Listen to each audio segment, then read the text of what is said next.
یہ اکثر پوچھتی بھی ہیں، اور اکثر یہ سوال ٹیسٹ میں بھی آتے ہیں کہ مصالح مرسلہ ایک مستقل ماخذ کی حیثیت رکھتے ہیں کس مذہب کے نزدیک؟ تو وہ امام مالک ہے۔ کون ہے؟ امام مالک کے ہاں ہے، ٹھیک ہے، لیکن ہمارے ہاں بھی یہ ہے۔ تو مصالح مرسلہ کسے کہتے ہیں؟ یعنی کسی مصلحت کی بنیاد پر ایک چیز کا ثبوت قرآن میں، سنت میں، اجماع، قیاس، ان چیزوں میں نہیں ہے، لیکن مصلحے کی بنیاد پر ایک چیز پر حکم لگا دینا کہ یہ بھی ایک دینی جو اسلام کی اور شریعت کی روح کے مخالف نہ ہو، اور وہاں پر عام یعنی کہ مفاد عامہ کی تحت ان میں ایک مصلحت پائی جاتی ہو، تو اس کو ہم کیا کہیں گے؟ مصالح مرسلہ، ٹھیک ہے نا۔ اچھا جی، ان مصلحتوں کو مصالح مرسلہ ان مصلحتوں کو کہتے ہیں جو شریعت کی عمومی مزاج سے مطابقت رکھتی ہو، لیکن متعین طور پر ان کے معتبر ہونے یا ناقابل اعتبار ہونے کا نص میں ذکر نہ ہو، جیسے مثال اسکول کا جاری کیا جانا، قید خانے، زمین کی خرید و فروخت کی معاملات کی رجسٹری کا نظام، ٹریفک کے اصول و قواعد، دفاعی ٹیکسوں کا نظام، ٹول ٹیکس وغیرہ مصالح یہ، یا مثال حضرت عمر فاروق کے دور میں جب انہوں نے یہ کیا کہتے ہیں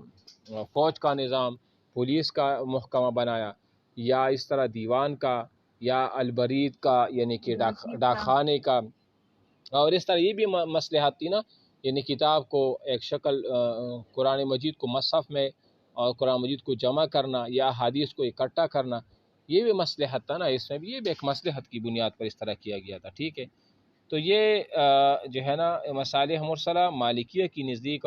مستقل دلیل شرعی ہے۔ تو دیکھو نا وہ والی بات میں نے ابھی بتا دی نا، مستقل دلیل شرعی ہے، ٹھیک ہے۔ حنفیہ کی نزدیک بھی ایسے مصلحتوں پر عمل کیا جائے گا، البتہ اس پر عمل کے لیے 4 شرطیں ہیں۔ کتنے؟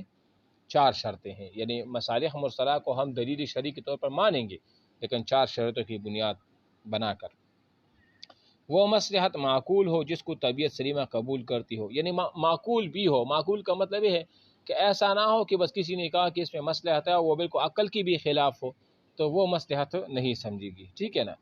یا نمبر 2، وہ مصلحت عملاً پائی جاتے ہو مغز موہوم نہ ہو، یعنی صرف فلاسفہ کی طرح وہ نہ ہو کہ ایک چیز کو مطلب وہم کر لیا، خیالی پلو بنا دیا اور بس کہا کہ ایسا ہوگا تو ایسا ہو جائے گا وغیرہ، بس کہ نہیں، بلکہ وہ کیا ہو، عملاً وہ چیز پائی بھی جاتی ہو کہ جس میں مصلحت ہو نا، اس وہ پائی بھی جاتی ہو خارج میں نفس الامر میں۔ نمبر 2 تو یہ ہوا۔ نمبر 3، وہ مصلحت عام ہو، کسی خاص شخص کی مصلحت ملحوظ نہ ہو۔ اب ظاہری بات ہے جب ہم اس کو ایک دلیل شرعی کے طور پر مانیں گے تو وہ تمام امت مصلحہ کے لیے مصلحت ہوگی نا۔ تو اگر ایسی مصلحت ہو جس میں ایک قبیلہ کی، ایک شہر کی یا ایک علاقے کی مصلحت ہو، تو وہ پر دینی اعتبار سے اس کو مصلحت یا مصالح مرسلہ کا نام ہم نہیں دے سکتے، ٹھیک ہے۔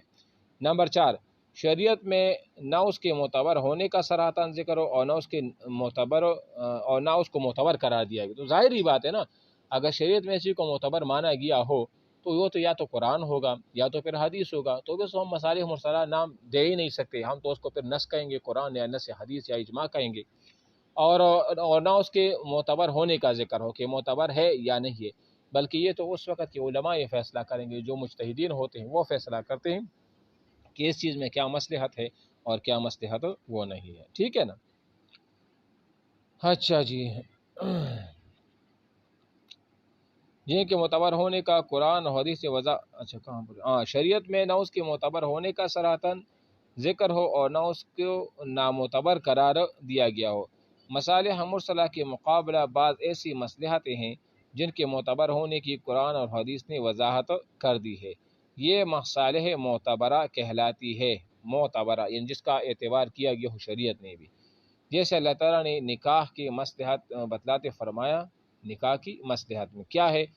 فَإِنَّهُ أَغُضُّ لِلْبَصَرِ وَأَحْسَنُ لِلْفَجْرِ،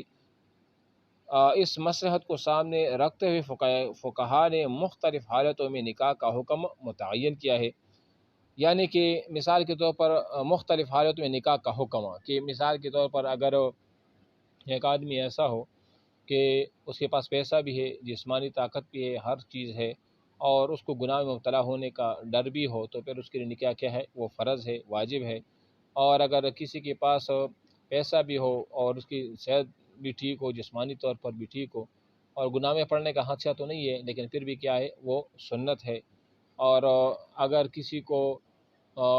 ایسی حالت ہو کہ مطلب طاقت بھی ہو، سارا کچھ ہو، پیسہ بھی ہو، ہر چیز ہو، اور پھر بھی وہ نکاح نہ کرے، تو ایسی چیز میں نکاح نہ کرنا کیا ہے وہ مکروہ تحریم ہوتا ہے، حرام ہوتا ہے، کیونکہ وہ پھر سبب بن جاتا ہے اس کا نکاح نہ کرنا کسی گناہ کی طرف، ٹھیک ہے نا۔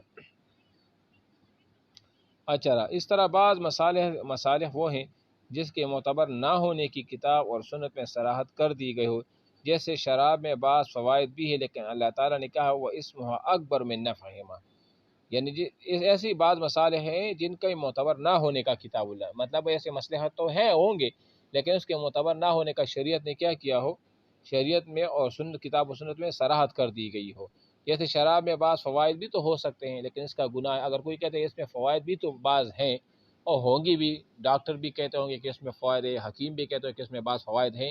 لیکن اس فوائد کے مقابلے میں اگر ہم اس کو دیکھیں گے، نقصانات کو دیکھیں گے نا،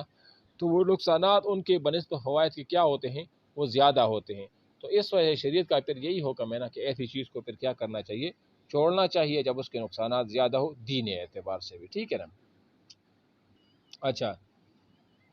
لیکن اللہ تعالیٰ نے فرمایا کہ وہ اسمہما اکبر من نفعہما، ٹھیک ہے، کہہ کر اشارہ فرمایا کہ ان مصالح کے اعتبار نہیں، ان کو مصالح ملغات کہا جاتا ہے، اس کا کوئی اعتبار نہیں ہے۔ یعنی مصالح مرسلہ کی دو قسمیں، مصالح معتبرہ